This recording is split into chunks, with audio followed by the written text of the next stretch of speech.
Un simple emoji suffit à Julien Doré. Ce lundi 27 décembre, le Premier ministre Jean Castex était accompagné du ministre des Solidarités et de la Santé Olivier Véran à l'issue d'un nouveau conseil sanitaire. Ensemble, les deux hommes ont fait part de nouvelles mesures pour endiguer la propagation du variant Omicron, source de préoccupation depuis plusieurs semaines. Pour contrer les dégâts que la cinquième vague pourrait impliquer, l'exécutif a notamment annoncé le retour du système de jauge pour tout rassemblement public, à l'exception des meetings politiques.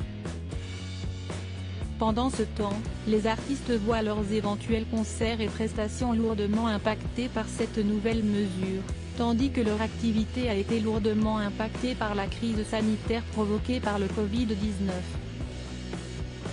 Face à cette annonce, le chanteur fronce, littéralement, les sourcils. Si est en tout cas ce qu'il a fait comprendre en partageant une photo de lui accompagnant un titre provenant d'un article de presse.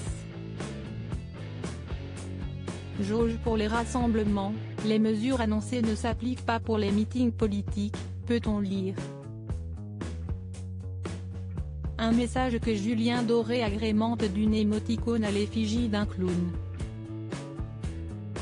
Mais comme l'a rappelé Jean Castex lors de sa prise de parole et Prisca Zovenot, porte-parole d'En Marche, sur Twitter, cette exception a une raison.